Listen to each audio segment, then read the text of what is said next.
नमस्कार बच्चों, आज हम 11वीं कक्षा के पाठ्यक्रम में लगे मीराबाई के पद की व्याख्या करेंगे। इन पदों की कवित्री स्वयं मीराबाई जी हैं। आइए हम इनकी व्याख्या करते हैं। व्याख्या करने से पहले हम कवित्री मीराबाई जी के थोड़ा परिचय जान लेते हैं। मीराबाई जी सगुन धारा की महत्वपूर्ण भक्त कवित्री थीं। सगुन धारा अर्थात भक्ति की दो धाराएं हैं, एक सगुन धारा और एक निर्गुण धारा। निर्गुण धारा के कवि या भक्त वो हैं जो ईश्वर को एक ही मानते हैं, किसी मूर्ति पूजा को नहीं मानते हैं। जैसे कबीर जी हैं, गुरु नानक देव जी हैं, इन्होंने मूर्ति पूजा को नहीं माना। और सगुन धारा के कवि और भक्त वो हैं जो मूर्ति पूजा को पूजा करते हैं, मूर्ति पूजा एक मूर्ति के रूप में ईश्वर को मानते हैं, वो सगुन धारा के कवि हैं। मीराबाई जी ऐसे ही सगुन धारा की कवित्री हैं, क्योंकि उन्होंने कृष्ण की मूर्ति में ही ईश्वर को पा लिया और उसी में ही वो कहते हैं समा गए। संत कबीर दास उनके गुरु माने जाते हैं। बचपन से ही उनके मन में कृष्ण भक्ति की भावना जन्म ले चुकी थी, इसलिए वे कृष्ण को ही अपना आराध्या और पति मानती रही हैं। जीवन के अंतिम दिनों में वे कहते हैं कि द्वारका चली गई थी। उन्होंने लोक लाज और कुल की मर्यादा की परवाह नहीं की। सामाजिक और वैचारिक बंधनों का हमेशा विरोध किया जो भक्ति में बाधा बनते थे।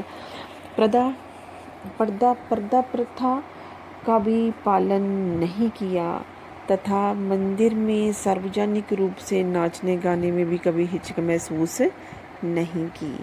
मीरा की कविता में प्रेम की गंभीर अभिव्यंजना है। इसमें विरह की वेदना है, वियोग की वेदना है और मिलन का उल्लास भी है कि भगवान को की प्राप्ति उनको हुई है। मीरा की कविता का प्रधान गुण सादगी और सरलता है। कला का अभाव ही उसकी सबसे बड़ी कला है। कहने का भाव है कि कविता को उसने कला सौंदर्य के रूप में, कविता का सौंदर्य के रूप में उसने कविता की रचना नहीं करी है। बहुत सहज और सरलता से जो उसके मन के भाव हैं उसने उसके रूप में, उसको शब्दों के रूप में उकेरा है और वो बहुत सुंदर बन पड़े हैं। उनकी भाषा मूलतः राजस्थानी है, जो उनकी अपनी भाषा है, क्योंकि राजस्थान में उनका जन्म हुआ है तथा कहीं कहीं ब्रज का प्रभाव है। मीरा की कविता के मूल में दर्द छिपा हुआ है, प्रेम का दर्द छिपा हुआ है। आइए व्याख्या करें। प्रथम पद सुनिए। मेरे तो गिरधर गोपाल दूसर न कोई, जाके सिर मोर मुकुट मेरे पति सोए, छाड़ दे कुल की कानी कहा करिए कोई, संतन डिग बैठ बैठ लोक लाज खोए। कठिन शब्दों के अर्थ देखिए। कानी, कुल की कानी अर्थात कुल की मर्यादा, डिग बैठना अर्थात साथ बैठना। जहाँ प्रस्तुत पहले पद में मीरा ने श्री कृष्ण से अपनी अनन्यता व्यक्त की है। अनन्यता के कृष्ण ही मेरे सब कुछ है, अन्य कोई नहीं है। अर्थात मैंने तो गिरधर गोपाल को ही सब कुछ मान लिया है, दूसरा मेरा कोई नहीं है। तथा व्यर्थ के कार्यों में व्यस्त लोगों के प्रति दुख भी प्रकट किया है। जाके सिर मोर मुकुट, कि जिनके सिर पे मोर का मुकुट है, जो उनकी पहचान क्या है, को सिर पे मोर का मुकुट धारण करते हैं, वही मेरे पति हैं, वही मेरे सब कुछ हैं। उनके सिवा इस दुनिया में मेरा कोई भी अपना नहीं है। छाट दे कुल की कहानी, कि उन्होंने श्री कृष्ण के प्रेम में, श्री कृष्ण को पति के रूप में पाने के लिए उन्होंने लोकलाज का सबका त्याग कर दिया है। वे स्वयं को कृष्ण भक्ति में लीन कर लिया है। संतों के साथ रहकर उन्होंने कुल की मर्यादा का भी ध्यान नहीं रखा।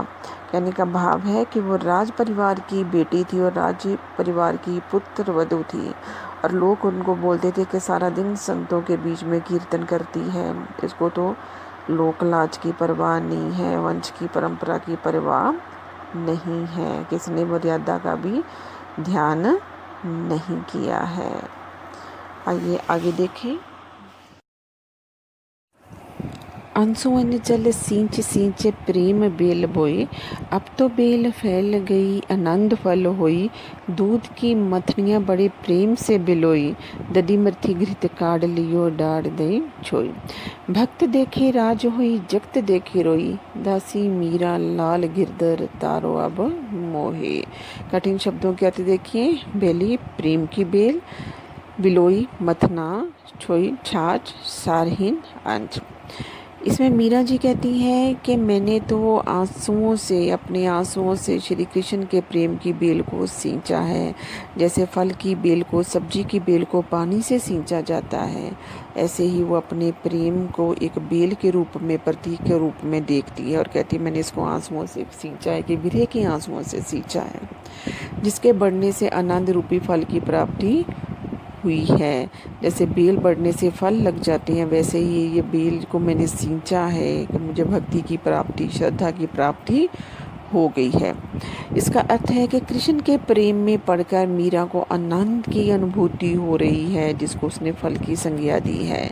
जिस प्रकार दूध में, फिर वो आगे कहती है, जिस प्रकार दूध में मथनी डालकर दही से मक्खन निकाला जाता है और बचे हुए छाछ को अलग कर दिया जाता है, उसी प्रकार मैंने भी भक्ति रूपी मक्खन निकाल लिया है। भगवत भक्ति उन्हें प्राप्त हो गई है और उसको प्रेम से प्राप्त किया है, और संसारिकता रूपी छाछ को उन्होंने त्याग दिया है।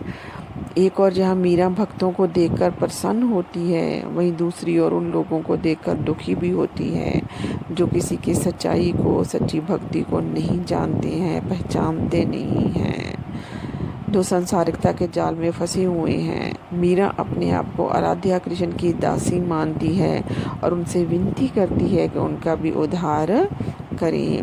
कहने का भाव है कि उन्होंने भक्ति रूपी मक्खन को ले लिया है, और जो लोगों की बातें हैं, जो लोग उनको व्यर्थ बातें करते हैं, संसार के लोग थे, उनको उसने त्याग कर दिया है, उसकी कोई परवाह उनको नहीं है। और उनको देखकर वो दुखी भी होती है कि जिस श्री कृष्ण की भक्ति को नहीं जानते हैं, नहीं पहचानते हैं, कि ईश्वर को पाने के लिए उन्होंने सब कुछ त्याग कर दिया है। दूसरे पद की व्याख्या देखिए, पद सुनिए। पग घुंघरू बांध मीरा नाची, मैं तो नैरन सो आपे हो गई साची, लोग कहे मीरा भई भावरी, न्यात कहे कुल नासी, विष का प्याला राना भेजो, पीवत मीरा हांसी, मीरा के प्रभु गिरधर नागर सहज मिले अविनाशी। कठिन शब्दों के अर्थ देखिए। आप ही, अपने आप ही, बिना प्रयास के, साची सच्ची, न्यात कुटुंब के लोग, कुलनासी कुल का नाश करने वाली, विष विष जहर, पीवत पीती हुई, हंसी हंस पड़ना, हंसती, सहज स्वाभाविक रूप से, अनायास ही, अचानक ही। व्याख्या देखें बच्चे।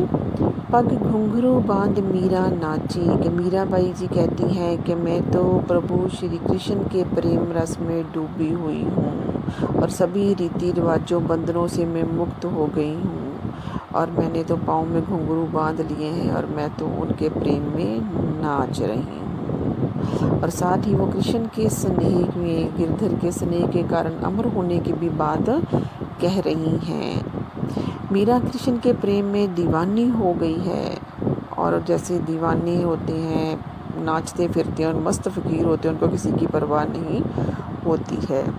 वह अपने इस कृष्ण प्रेम को पूरी दुनिया के सामने व्यक्त करना चाहती है, जिसे लोग पागलपन कहते हैं। लोग कहें मीरा भाई भावरी, बावरी अर्थात पागल, के लोग उसको पागल करार देते हैं, परंतु वो इसकी कोई भी परवाह नहीं करती है। उनके रिश्तेदार कहती हैं कि ऐसा कर्म करके कुल की छवि मिट्टी में मिला दी है, किसने कुल का नाश कर दिया है। विष का प्याला राना भेजा, पीवत मीरा हासी, कि राणा जी ने उसे मारने के लिए विष का प्याला भेजा, जिसे मीरा ने हंसते हंसते पी लिया और अमर हो गई। ये व्यंग्या है उनके ऊपर, जिन्होंने उनको विष का प्याला दिया था, कि वो हंसते हंसते उसको पी गई और अमर हो गई। कि उसको झूठा, उसकी भक्ति को झूठा कहते थे, लेकिन वो सच्ची हो गई। मीरा ने ये भी कहा है कि यदि प्रभु की भक्ति सच्चे मन से की जाए तो वो सहजता से सरलता से प्राप्त हो जाती है, क्योंकि वो बचपन में जैसे एक गुड़िया बच्चे छोटे छोटे बच्चे गुड़िया का खेल खेलते हैं, वैसे ही एक वो गुड़िया के खेल खेल में उसने कृष्ण को अपना पति मान लिया था, और उसी में बचपन के जो पति के रूप में मानना, उसने आगे भी उसको उसी तरह माना और उसको अपने पति के रूप में उसको पा लिया। और ईश्वर को अविनाशी कहा है कि ईश्वर मेरे श्री कृष्ण का कभी विनाश नहीं होता, वो नश्वर हैं और सहज ही रूप में वो मिल जाते हैं, और उनकी भक्ति प्रेम में आस्था से करनी चाहिए और अपने आप को वो उनकी दासी मानती है। आशा है कि आपको इन पदों की व्याख्या समझ आ गई होगी। धन्यवाद।